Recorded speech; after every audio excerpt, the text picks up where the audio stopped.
Before the mountains, before the ocean, Lewis and Clark faced a winter so brutal it nearly ended their expedition before it began.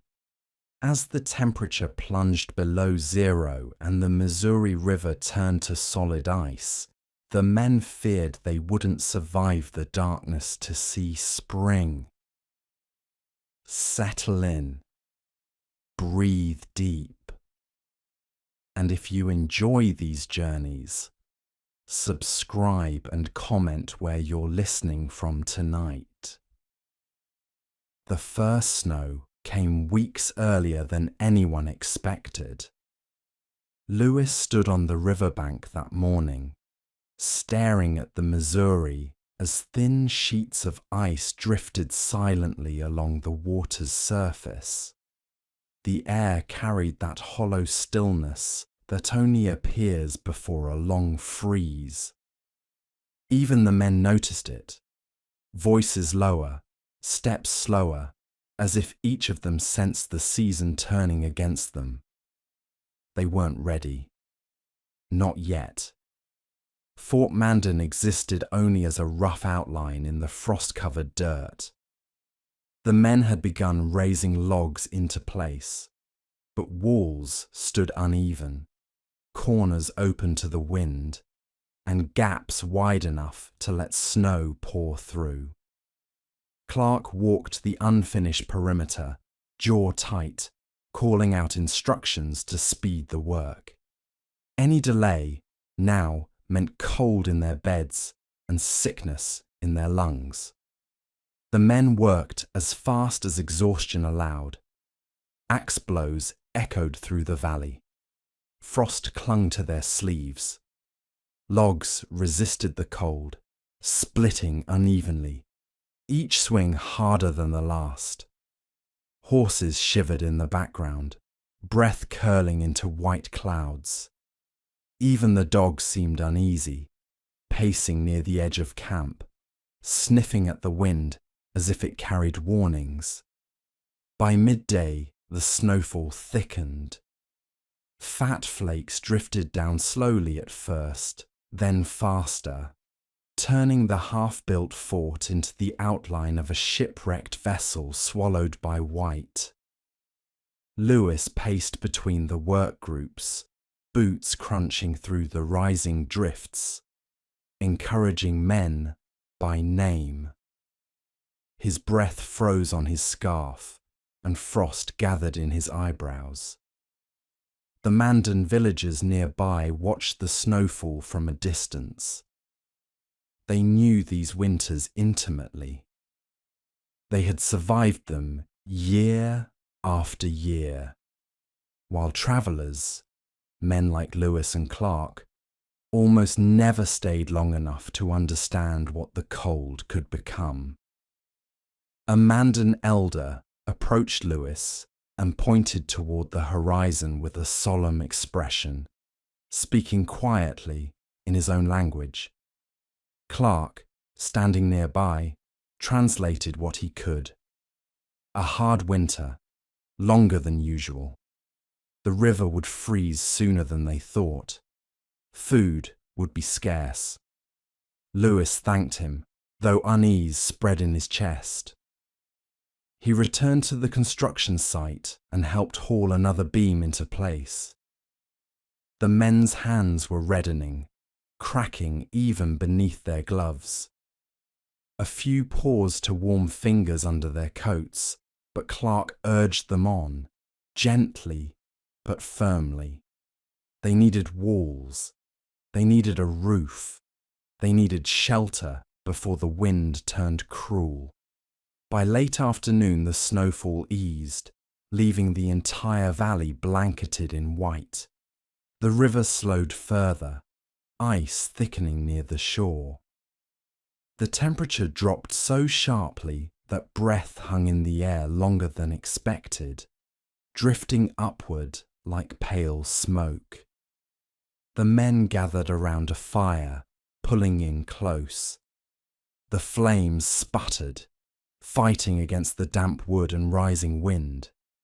Even then, The cold pressed in. Lewis watched the fire flicker and thought of the long months ahead. Darkness, storms, broken supplies, empty stomachs. He thought of the promise to reach the Pacific and how winter could halt that dream before the expedition even crossed the plains. He felt the weight of leadership settle deeper on his shoulders. The journals he kept were filled with optimism, but tonight he wrote something different. Severe cold approaches swiftly. I fear the depth of this winter may try us more than all trials past. As night fell, wolves called in the distance. Their howls carried through the trees, echoing against the half-built walls of the fort. The men stirred uneasily, tightening their coats, glancing at the darkness beyond the firelight. Snow drifted off the cabin roofs in soft, slow cascades. Lewis stood, scanning the valley once more before heading inside. The wind was shifting again, colder, sharper. Storm clouds gathered where the moon should have been. The river moaned under the weight of new ice, a deep sound that vibrated across the water like a warning. Winter had arrived early, and it was only beginning. The men settled into their blankets, listening to logs crack under pressure and the faint drip of melting snow from their coats. Little warmth reached their corners. Even the fires could not chase away the cold's steady climb. Lewis lay awake long into the night, hearing storms churn in the distance, knowing tomorrow would only be harder. Winter wasn't just coming, it was already here, unfolding its harshest weeks ahead of them, one bitter dawn at a time. The cold tightened its grip on the valley as the first real storm settled in. Snow fell so thickly that morning that the world beyond 20 paces vanished into white haze. The men woke stiff, blankets rimmed with frost, breath rising like fog from their mouths, even inside the half-finished cabins. Clark's first concern wasn't the cold, though. It was the fact that the larder was nearly empty. The expedition had relied on steady hunting during the fall, gathering enough meat to fill the smokehouses. But the sudden early freeze froze everything solid, both game and opportunity. Tracks disappeared overnight, herds shifted south abruptly, and without fresh kills, their smoked reserves began thinning far too quickly. Clark called together a small hunting party as the storm eased for a moment. 6 men, including Druyard, their best hunter. They layered every scrap of clothing they had, checked their powder horns, and set out beyond the fort's edge. The Mandan watched them go, some shaking their heads knowingly. Winter hunting was a battle against more than just the cold.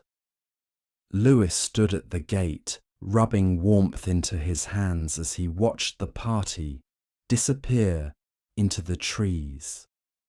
Their shapes faded quickly into the snow, swallowed by the storm's lingering curtain.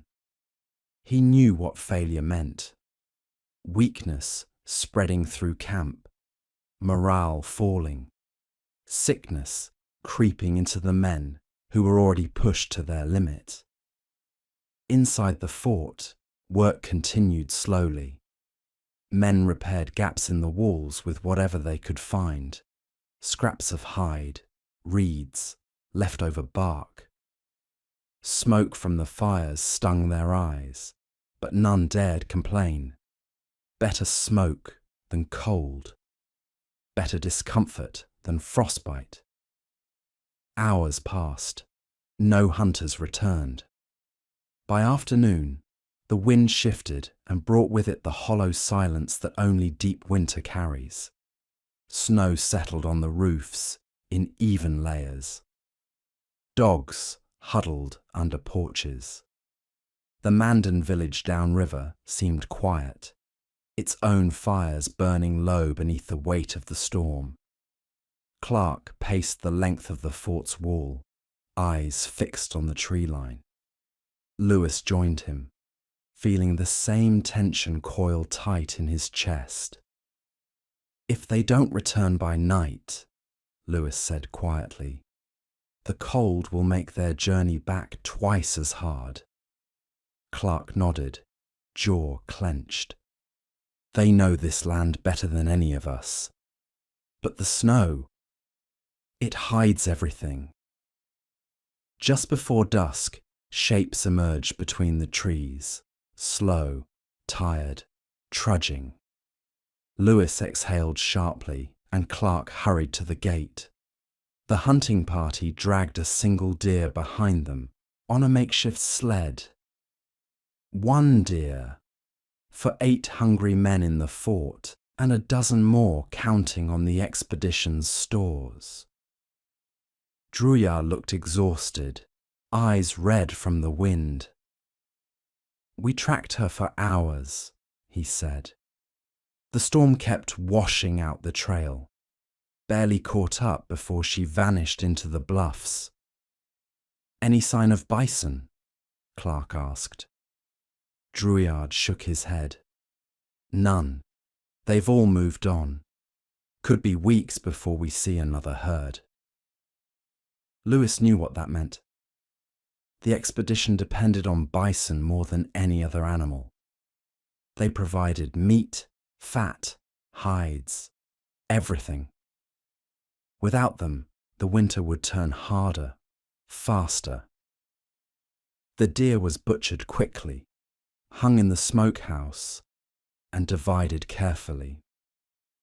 The men ate sparingly, just enough to chase away weakness. Even then, complaints murmured around the fire. The stomach demands more loudly in the cold, and the cold demands more from the body every hour. That night, Lewis wrote by lantern light, fingers stiff and ink freezing around the nib. "Our hunters return with scant success. The cold thickens. The river rises with ice. We cannot count on the plains for sustenance much longer. The men appear discouraged, but remain dutiful.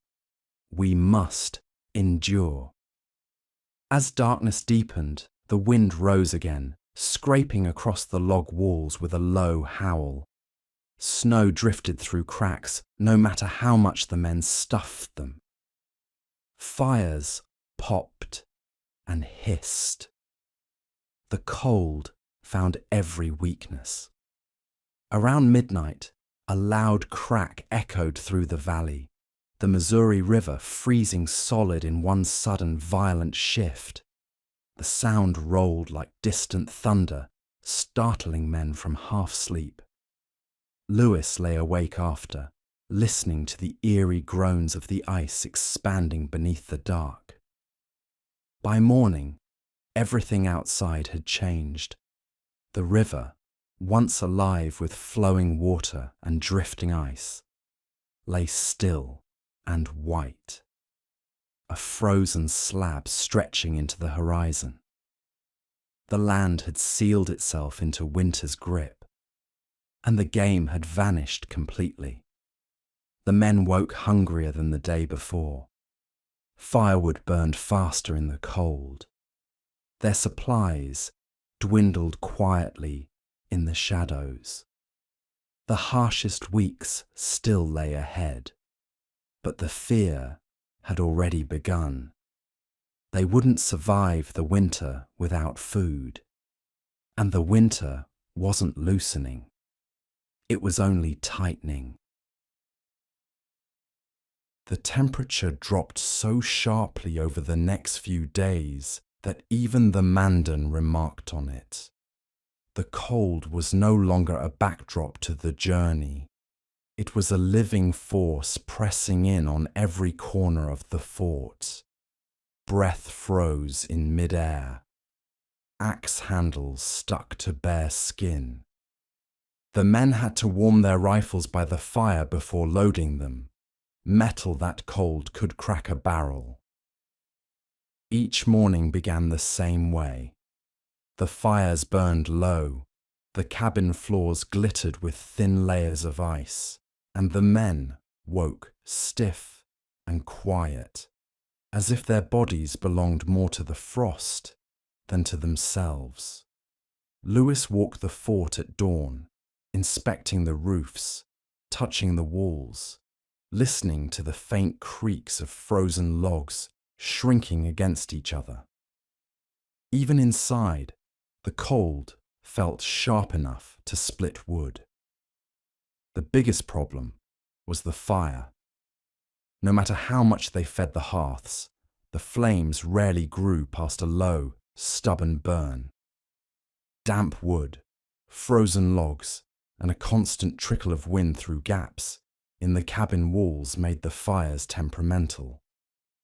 Some nights, they nearly went out entirely. Twice, Lewis woke to men frantically fanning embers, faces twisted with panic. If the fires died completely, the fort might freeze before morning. Clark ordered teams to scour the riverbanks for driftwood. They returned with armfuls of frozen logs so heavy they had to thaw the ice from the bark before splitting them. Every swing of the axe sent shivers through the men as the cold metal rebounded off the wood. In those same days, morale began to crack. The expedition had faced danger before.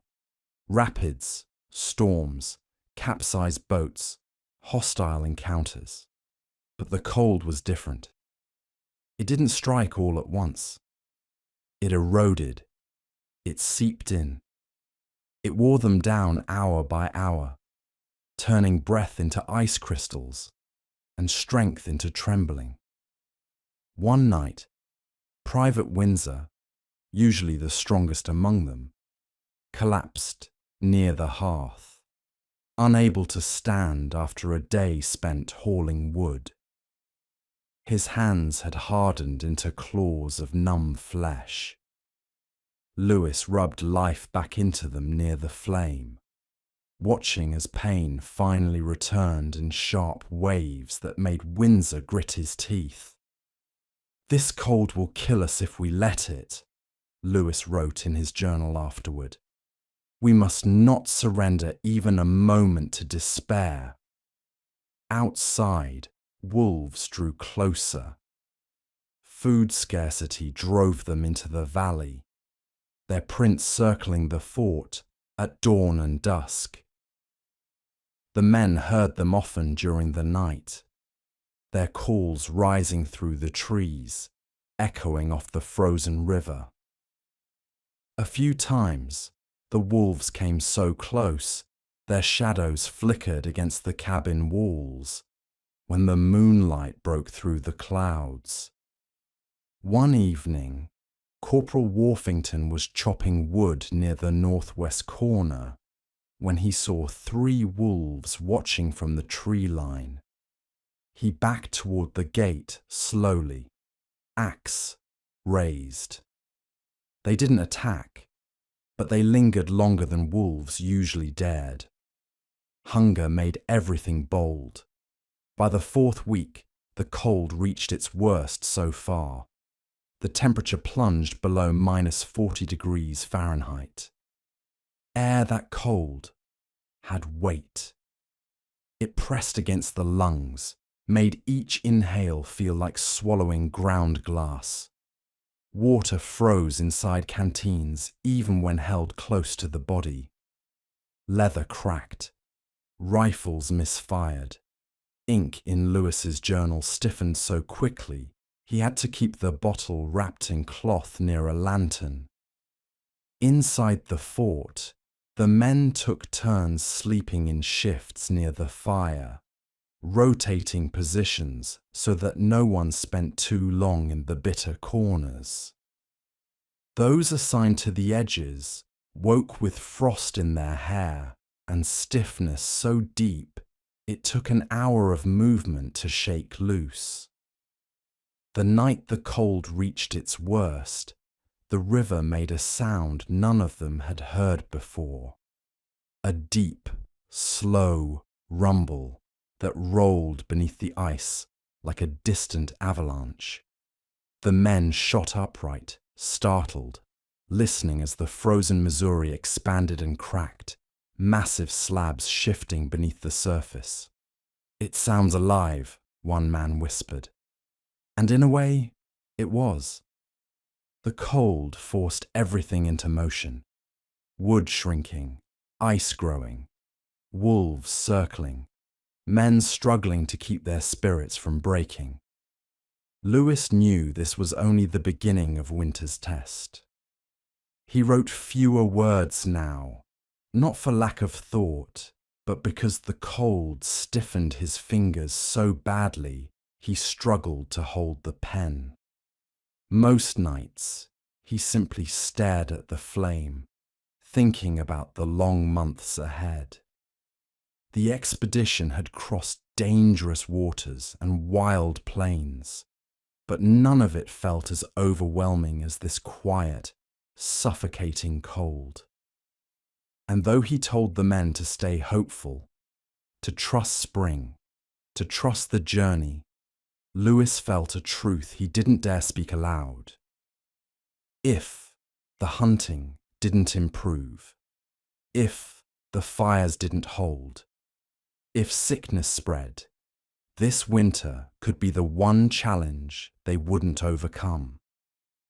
The harshest weeks were still approaching, and the cold was preparing its next assault.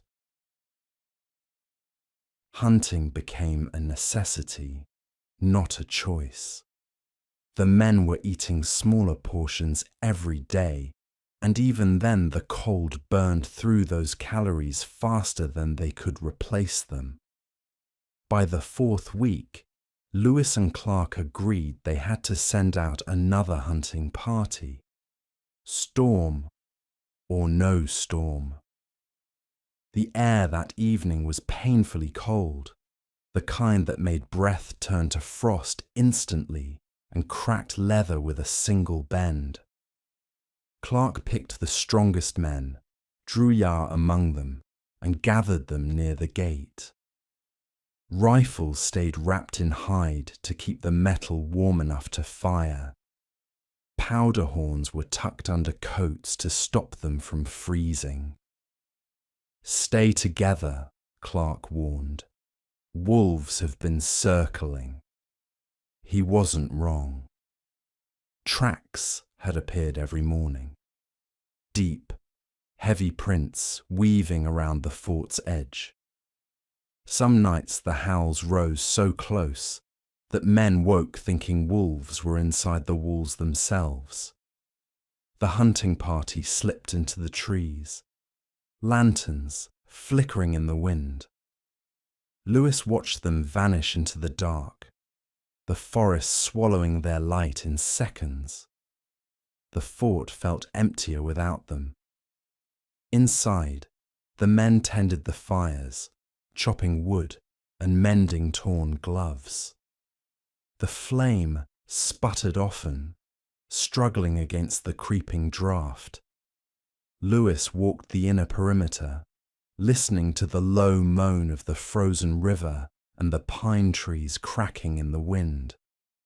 Everything sounded strained, brittle, like the world itself was enduring the cold with them. Hours passed with no sign of the hunters. Then the wolves started. A soft howl at first, then a deeper one, then several layered together, echoing through the frozen valley, drifting from different directions. Men paused mid-task, staring toward the gate. Even the dogs pressed themselves against the cabins. Lewis climbed the ladder to the lookout platform and scanned the tree line. The moon broke through the clouds for a moment, revealing nothing but snow and shadow. The howls rose again, closer this time, almost curious. Finally, movement. Lantern light flickered between the trees as the hunting party trudged back into view. The men walked in a tight group, dragging a heavy shape behind them. Clark's voice carried faintly through the cold. "Open the gate!" Lewis hurried down. 2 deer lay on a sled fashioned from branches, their hides dusted with frost. Druyar was pale and wind-burned. "They shadowed us," he said quietly as they pulled the sled inside. 3 wolves followed for most of the return. The men butchered the deer quickly, steam rising in thick clouds as the carcasses were cleaned and hung. Even with the meat divided carefully, Lewis knew it wouldn't last long. 2 deer meant a reprieve, not safety. That night, while the men ate, the wolves gathered again. Their voices rolled across the river, drawn out and hungry. The fire popped sharply at each distant cry. Lewis stepped outside to the edge of the fort, lantern in hand. The cold bit through his boots instantly. Down by the frozen Missouri, the ice shifted with a deep groan that sounded like the river itself resenting the weight of winter. He held the lantern low, watching the ice tremble. Thin cracks laced across its surface, spreading slowly as the river adjusted beneath the frozen shell. A soft crunch of snow came from the tree line. Lewis turned. A single wolf stood partly in shadow, its eyes catching the lantern glow for a heartbeat before it vanished back into the darkness. The men inside never saw it, but Lewis felt the weight of that moment. Winter had driven every creature to desperation, men and animals alike. The valley no longer belonged to them alone. Inside, the firelight flickered across the cabin walls. The hunters slept where they sat, exhausted. The deer meat smoked in the corner. Frost crept along the edges of the windows. They had enough food for a handful of days, and the cold was still dropping. The wolves would return. The river would groan again. And the hardest weeks were still ahead. The cold didn't strike all at once. It wore them down. Days blended into nights without warmth, and the men began to fray in small, worrying ways. It started with a cough here and there, a sore throat, a fever that rose briefly before fading. But sickness spreads fast inside cramped cabins, and soon half the fort felt its weight. Lewis noticed it first during the morning roll. Men who once stood tall now leaned on rifles to stay upright. Faces paled, voices weakened. Even the strongest among them grew quieter. It wasn't sickness like they'd known on the plains. This was winter sickness, born from cold air and thin meals and endless strain. The worst case hit Private Reed. He'd worked harder than most chopping firewood during the coldest days, and by the time anyone realized he was falling behind, frostbite had already taken hold. His fingertips turned grey-blue. Lewis and Clark moved him closer to the hearth, stripping off his gloves and rubbing warmth back into his hands as gently as they could. Reed didn't cry out, but his jaw clenched tight enough to tremble. As the colour returned painfully, he finally whispered, "Thought I'd lost them." "You didn't," Lewis said. "But stay near the fire tonight. We can't spare any more hands." That wasn't entirely true. They couldn't spare any hands at all. Every man mattered. Every morning demanded strength. Every task required bodies that were slowly failing under winter's pressure. Nights became the hardest part. The cold deepened after sunset, turning the air inside the cabins sharp and dry. No matter how much wood they fed into the hearth, the flames only softened the cold, not banished it. The men slept wrapped in blankets that frosted at the edges. When they woke, their beards were white, breath frozen on their sleeves. And then came the night the fire nearly died. Lewis woke to a strange stillness, colder than anything he'd felt. The hearth glowed faintly, a bed of coals dissolving into darkness. Panic hit him instantly. He lunged forward, grabbing nearby logs, shoving them into the weak heat with shaking hands, blowing hard until sparks jumped. The flame hesitated, flickered, then finally rose, thin but alive. If it had gone out entirely, the cabin might have frozen solid before dawn. The next day, Lewis doubled the wood-gathering shifts, despite the exhaustion. Men trudged along the frozen riverbank, hauling what they could find. Every log felt heavier than the last. Every breath pulled cold deeper into their chests. Food wasn't the only thing running low. Firewood was vanishing just as fast. Sickness crept further. Coughs echoed through the fort at night.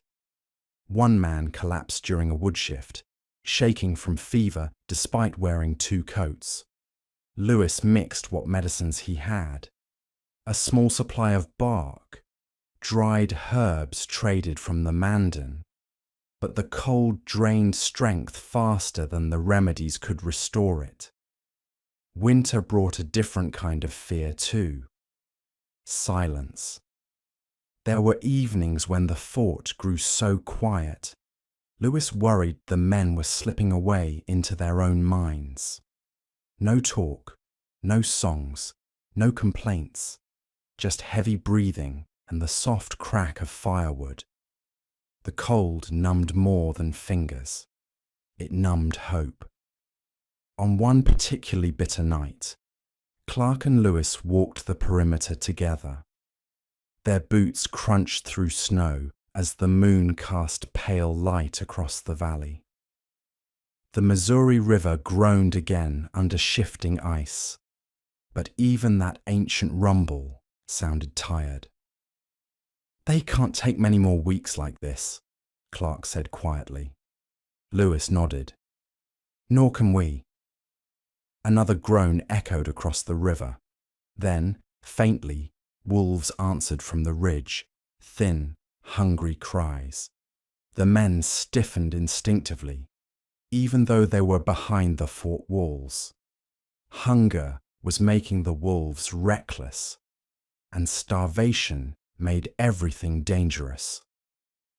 Inside the cabins, Sacagawea, still recovering from her child's birth, offered what herbs she had gathered before the freeze. The men listened to her quietly, grateful for anything that eased their aches or softened their breathing. Her presence steadied the room in ways neither leader could fully explain. Still, the cold continued tightening. One morning, after another long night of sickness and uneasy sleep, Lewis opened the fort gate and felt the temperature before he saw anything. The air felt heavier, still, brutally sharp. Another cold snap was coming.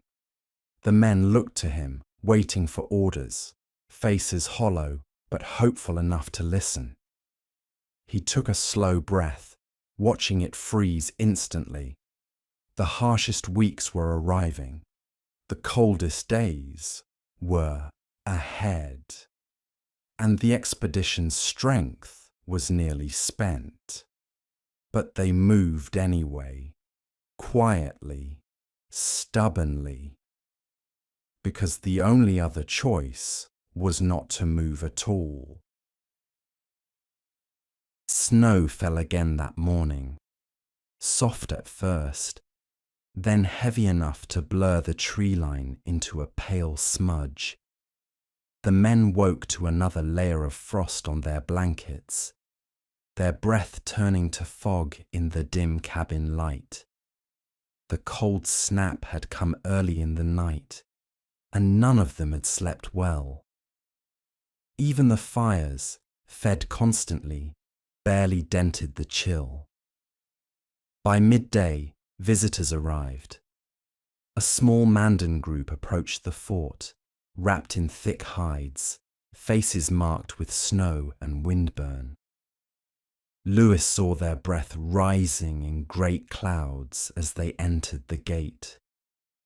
The Mandan had been friendly since autumn, but today their expressions were more serious, quiet, watchful, carrying the sort of solemnity that came only when the land itself was turning hostile.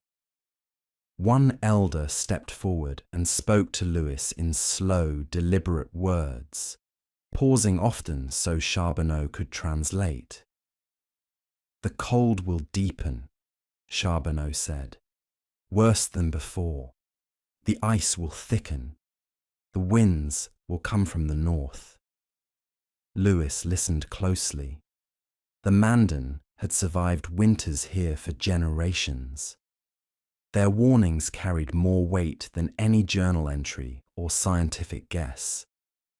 Another elder added something quietly, voice low as the snow thickened around them.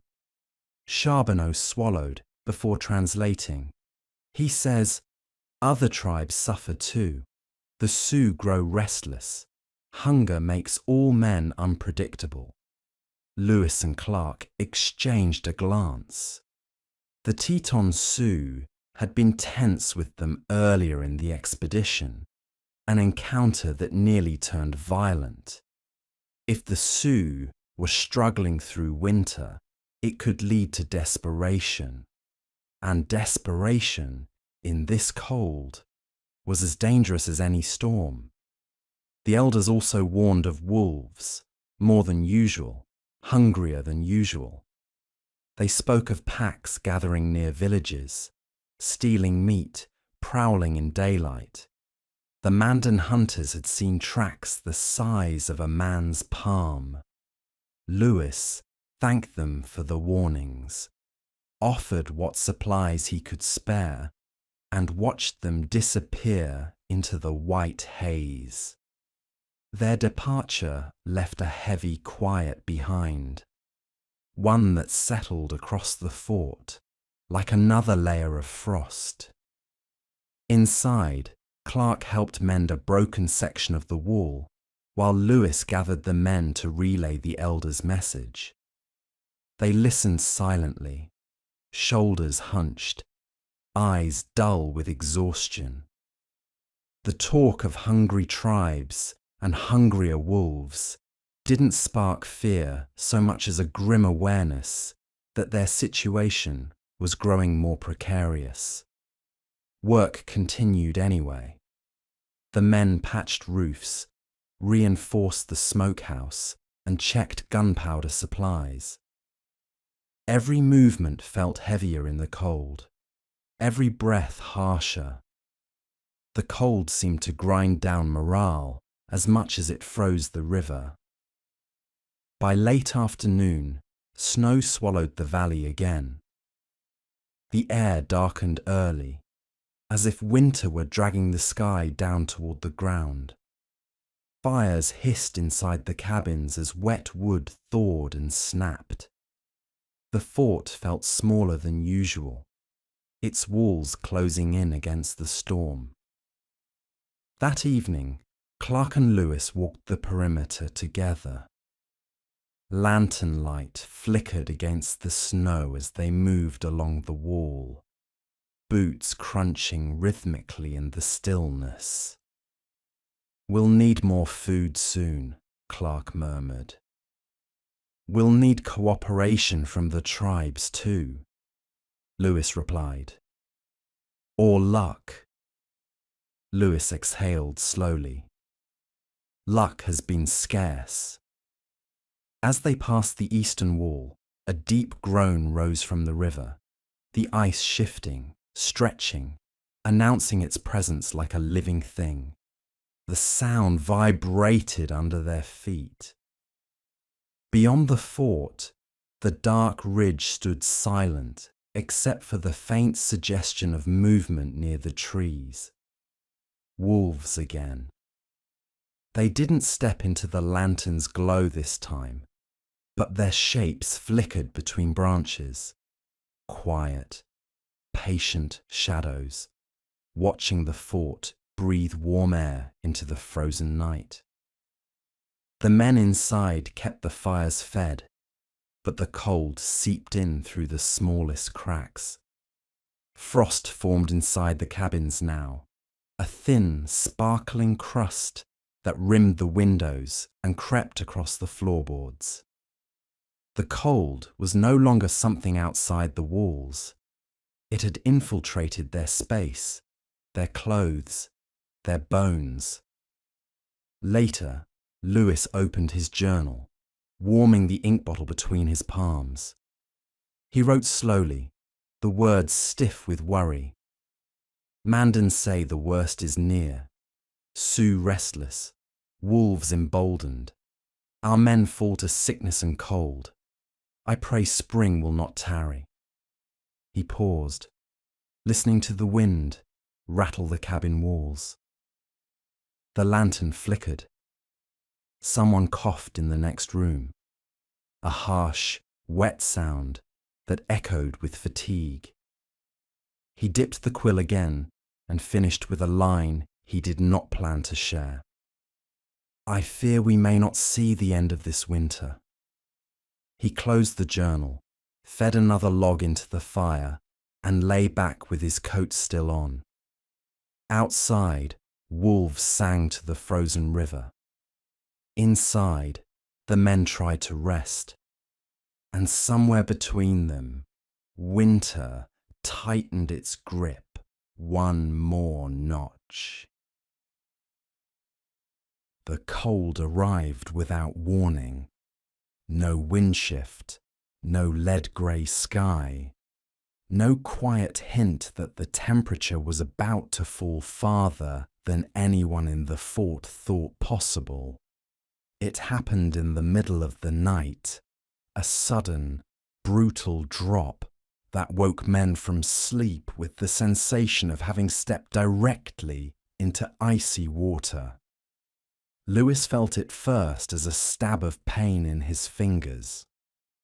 He slept with gloves on, wrapped in blankets, coat still fastened, but even that wasn't enough. Frost gathered along the inside walls of the cabin like delicate lace, shimmering in the weak moonlight that slipped through the cracks. He sat up quickly, breath turning to thick fog that lingered in front of him like smoke. He shook Clark awake. Clark rose, instantly. Instincts sharpened from months of cold. "Fire," he muttered. "Check the fire." The embers were low, dangerously low. The cold had drained the warmth from the room faster than usual, sucking life from the coals before anyone realized it. Lewis and Clark knelt beside the hearth, feeding it splinters at first, then thicker cuts of wood, blowing until sparks caught. The flame hesitated, then finally crawled upward, but the cold still pressed in. Outside, the temperature had plunged past anything the men had endured so far. Later, Lewis estimated it at nearly -45 degrees, cold enough to freeze ink solid within moments, cold enough to make metal brittle, cold enough to burn exposed skin in seconds. Around the fort, men woke with cries muffled by scarves and frozen air. One staggered out of his bunk coughing violently, frost lining his beard. Another tried to stand but fell as pain shot through his feet, boots stiff with ice from a small tear no one noticed until now. Within minutes, frostbite began its quiet rounds. Across the rooms, fingertips stiffened, noses burned, ears turned pale. The men wrapped themselves in every scrap of cloth they owned, but the cold found its way through seams and folds, creeping against their skin with a steady, merciless persistence. Clark ordered every cabin's fire to be fed double, but that created a new problem. Wood stores dwindled at twice the rate. Lewis stepped outside with a lantern to assess the situation. The cold was so sharp it made his eyes water instantly. Tears froze along his lashes, turning the world into blurry rings of gold around the flame. His breath crystallized in a white cloud that hung motionless before dropping in tiny flakes. The Missouri River boomed beneath the ice, a deep, resonant crack like a cannon shot. The sound rolled across the valley, bouncing between frozen banks. Lewis winced as the vibrations traveled through the ground. Wolves answered. Their howls rose from multiple directions: the ridge to the east, the tree line to the north, the distant prairie behind them. Long, drawn-out calls that drifted through the frigid air without losing strength. Hunger had driven them closer than ever. Lewis watched the shadows between trees. At first, nothing moved. Then, just at the edge of visibility, a shape, not lunging or prowling, but standing, watching. Its breath rose in white columns. Another appeared beside it, and another. They made no attempt to approach the fort, not with so many fires burning. But their presence drove home how differently every creature in the valley now behaved. Winter had stripped away all boundaries. Lewis returned to the cabins, boots cracking with frost. Inside, men huddled tightly around the flames. One private had lost feeling in 3 fingers, and Lewis spent nearly an hour warming them, working blood back into the tissue before blackness could set in. Another man vomited from the shock of cold, body unable to regulate itself under so much stress. "Tonight isn't about work," Clark told the men. "It's about getting through until dawn." Nobody argued. The hours dragged. Fires needed constant feeding, sometimes every 10 minutes, as the cold sapped heat from the logs almost instantly. Woodmen hauled from the stores until their coats froze stiff with sweat. Sparks drifted upward in slow spirals, unable to rise quickly in the heavy winter air. By dawn, if the faint paling of the sky could be called dawn, the fort looked like the aftermath of a long battle. Men slumped against walls, exhausted. Fire pits were ringed with melted frost where the heat had barely pushed back. Water in buckets stood solid. Tools left too close to the walls had frozen to the floorboards. Lewis stepped outside again, lantern still in hand.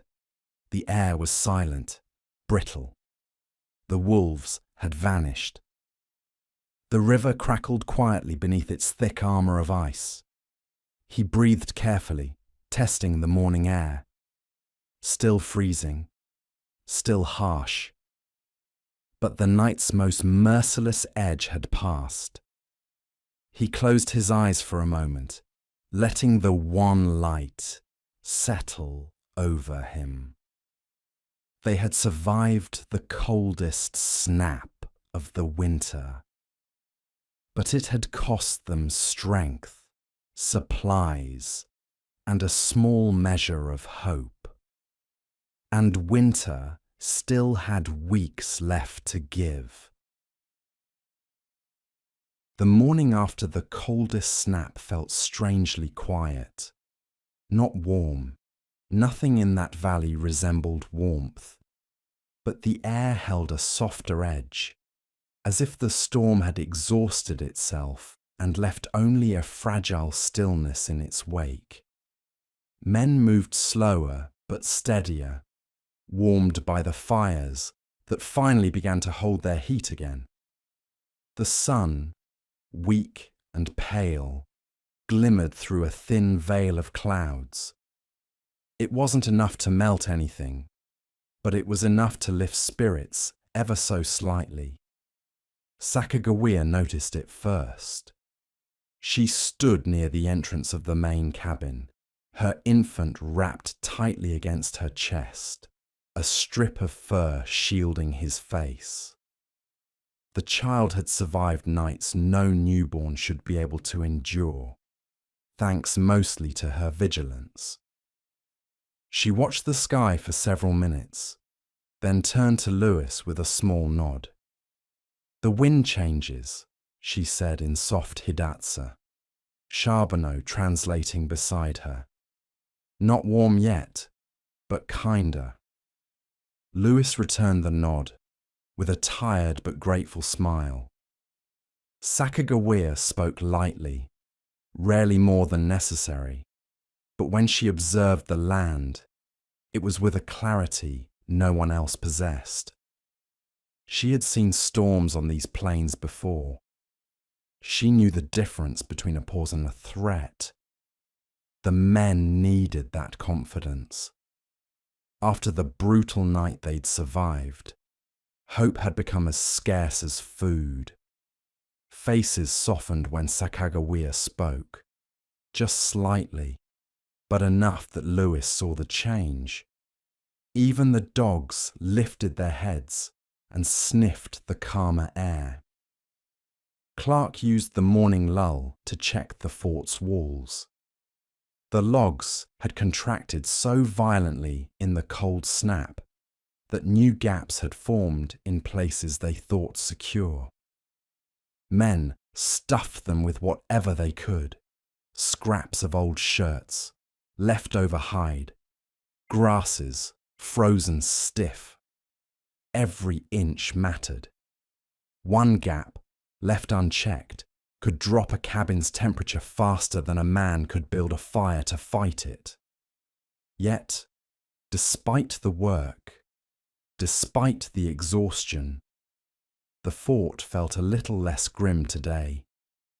The Mandan visited again around midday, bringing a small offering: roots, dried berries, a handful of corn. Not much, but enough to help the men recovering from sickness. Sacagawea sat with them briefly, exchanging words the others couldn't understand. Gentle, patient, steady. Her presence shifted the room the way fire shifts darkness. Lewis watched her work, sorting roots for tea, instructing one man to breathe steam from a heated pot, showing another how to wrap a frostbitten hand in layers of cloth and hide. She never raised her voice. She didn't need to. The men trusted her instinctively. Outside, the wind shifted again, carrying the scent of pine from the distant ridge. The wolves were quiet today. The river groaned softly beneath the ice, less violently than the night before. A break, but a small one. The men took advantage of it. A hunting party ventured out, not far, but far enough to test their luck. Lewis stayed at the fort this time, helping reinforce the smokehouse and inspecting dwindling wood piles. Every log counted now. They stacked them carefully inside, keeping the driest pieces close to the hearth. Afternoon light faded into early dusk. Winter days were brief, the sun barely skimming the horizon before disappearing. But the cold wasn't as aggressive as the night before. Inside the cabins, the fires spread a more stable warmth. Men thawed slowly, joints loosening, coughs easing. When the hunting party returned at twilight, Lewis braced for disappointment, but they brought good news. 3 rabbits, 1 fox, tracks of deer farther out. Not a feast, but more food than they'd managed to gather in days. Clark clapped one hunter on the shoulder. "If the weather holds one more day, we'll try farther up the bluff." Lewis agreed. The valley had shifted. The animals felt it too. They were moving again. Not much, but enough. Night came gently. For the first time in weeks, the sky was clear. Stars scattered across the darkness like frost on glass. A thin crescent moon hovered over the frozen river, casting pale light across the valley. The wolves returned, but their howls sounded distant, curious rather than desperate. The cold still lingered, biting at exposed skin, but no longer with the same merciless edge. Inside the fort, Lewis wrote by lamplight, hands steady for the first time in days. Hope returns in small measures, a shift in wind, clear sky. Sacagawea remains calm, and her calm strengthens us all. If this break endures, even briefly, we may gather enough food to withstand the next cold. He paused, listening to the low crackle of the fire and the soft breathing of men finally resting. Winter had not surrendered, but it had blinked just once, and in that blink, the expedition found strength.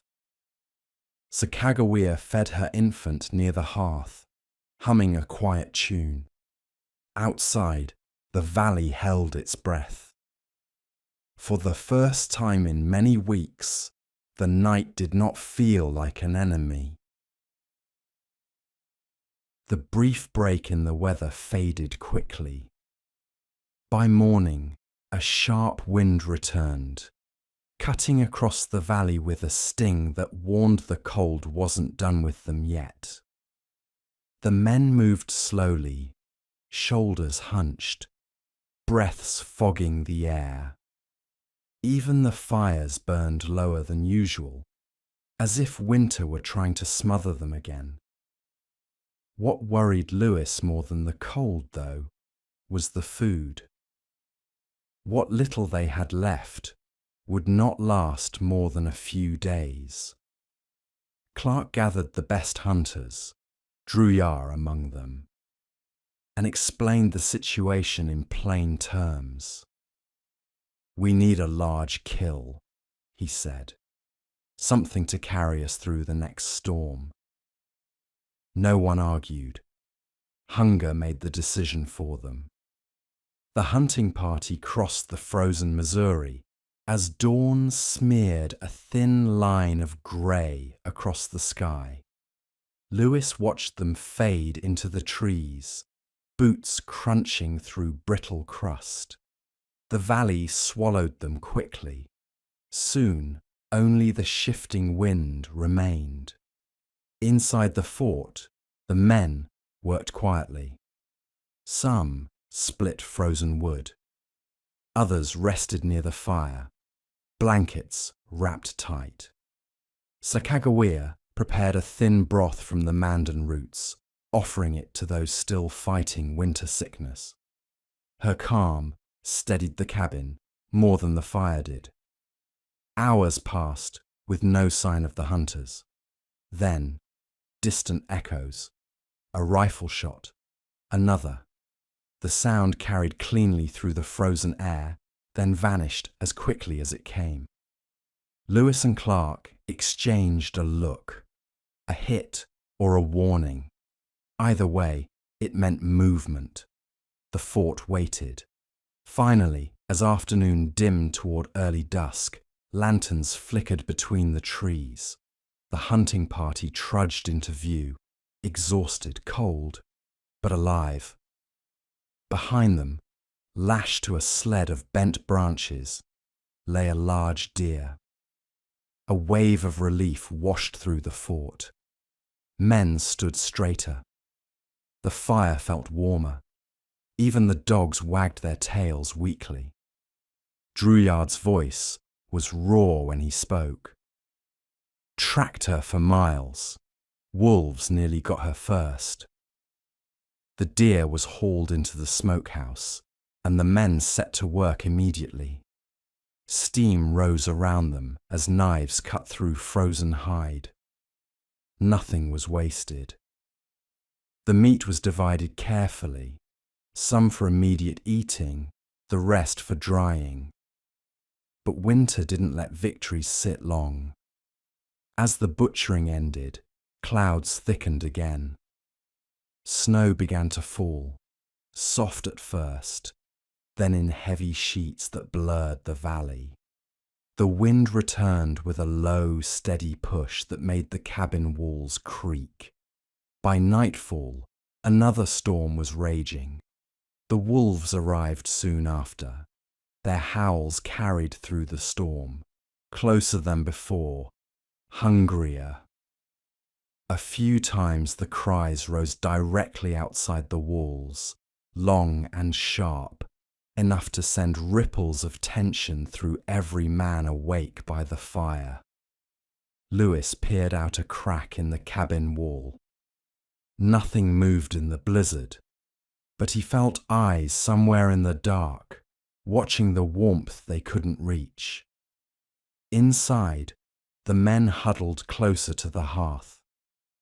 The fire sputtered under the damp wood, but they kept it alive with steady hands.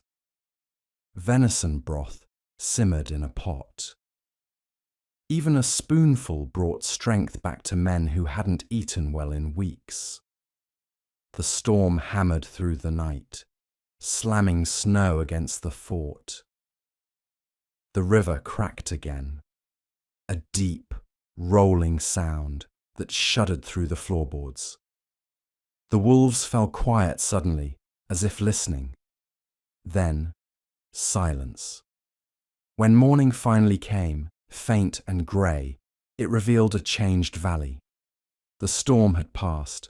The wind had softened. The sky was pale, but open, blue, peeking between broken clouds.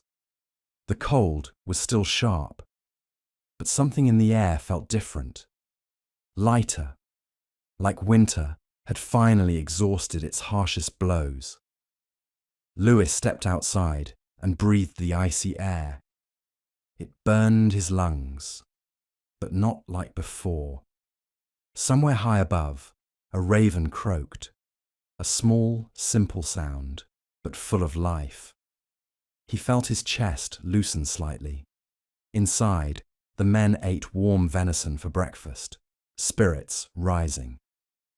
Sacagawea fed her child, humming softly. The fire crackled with steady heat. Lewis returned to his journal and wrote, "The deer came at the moment we needed it most. Winter still holds, but its edge blunts. I dare hope the worst has passed."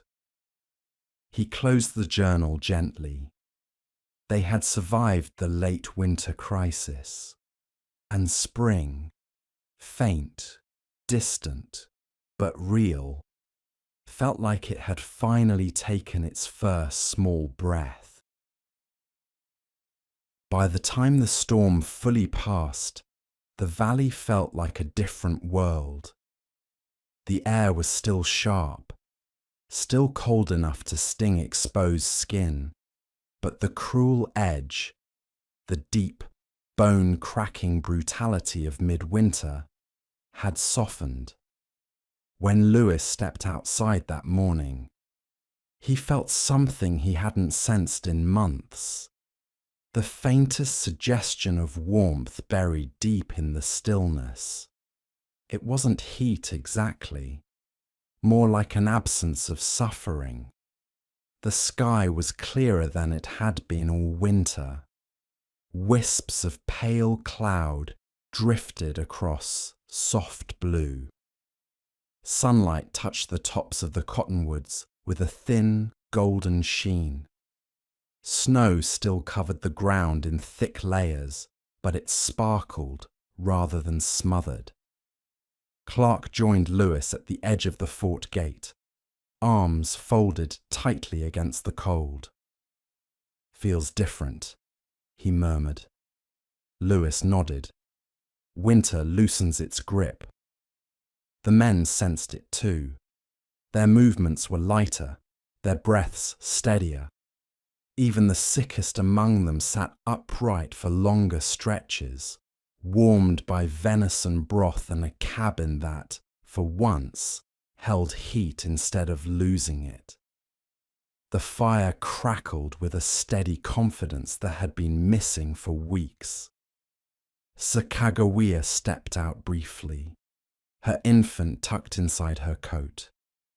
She pressed her hand against the sunlight falling across the snow, watching it brighten the tiny crystals. Then she turned to Lewis and said softly, "Spring soon." He believed her. For the first time in months, birds returned. Just 2 small sparrows hopping along the frozen ground near the smokehouse. Their presence startled the men, who stared at them like omens. Life returning to the valley felt almost miraculous. As the day warmed slightly, the Missouri River began to respond. The ice didn't break, not yet, but it uttered long, low groans that sounded less like distress and more like stretching after a long sleep. Thin lines of meltwater trickled along its edges, glinting under the afternoon sky. The wolves kept their distance now. Their howls still echoed along the ridge at night, but softened, farther away, no longer edged with hunger. They had started to follow migrating deer, moving up the valley where the snow had drifted less deeply. The tension outside the fort walls eased with their absence. Inside, the men patched final gaps in the cabins, repaired thick winter clothes, and cleaned weapons softened by warm fires. For the first time in a long while, work didn't feel desperate. It felt preparatory, like they were gathering strength for what came next. Lewis sat at his small table, sunlight pooling across his journal. Ink flowed more easily now, no longer freezing in the bottle after each sentence. The cold breaks, game returns, ice loosens. We breathe easier, he wrote. If spring comes soon, we will continue west with renewed vigor. He set the quill down, letting the page dry in the thin light. Later that afternoon, the men heard something they hadn't heard in months. The distant honk of geese. A thin line of them flew overhead, their dark shapes crossing the sky in a slow, steady formation. The men stepped outside to watch, some shading their eyes, others simply staring up as if unsure whether the sight was real. Clark grinned. There it is, he said. A true sign. It was the moment the entire fort exhaled. The next days continued the trend. More light, more birds, more meltwater whispering between ice sheets. And the cold, still sharp, became something the men could tolerate rather than fear. They ate better as hunting improved. Deer ventured closer to the fort. Tracks multiplied across the valley. The men's cheeks took on colour again, their voices rising with more strength. Sickness loosened its grip. On a quiet morning near the end of winter, Lewis stepped outside alone. Frost clung to the ground, but the air held a softness he hadn't felt since the expedition began.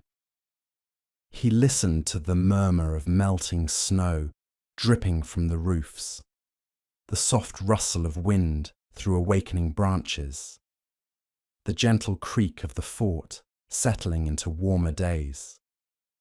He closed his eyes and breathed deeply. They had made it. Through sickness, through hunger, through a cold that tested every part of them, through nights when fires nearly died and hope almost followed. Spring wasn't fully here yet, but its promise wrapped around the fort like a slow, strengthening tide. Clark emerged beside him, stretching in the early light. When the river breaks, he said quietly, we move west. Lewis nodded, feeling both weight and relief settle into place. And this time, he said, we go forward stronger. Behind them, the men stirred awake. Sacagawea stepped out with her child. Birdsong touched the edge of the valley, and far across the ice, the river rumbled, another sign that the world was thawing. After the hardest winter of their lives, the expedition finally saw the first true light of spring, and with it, the road to the Pacific opened once more.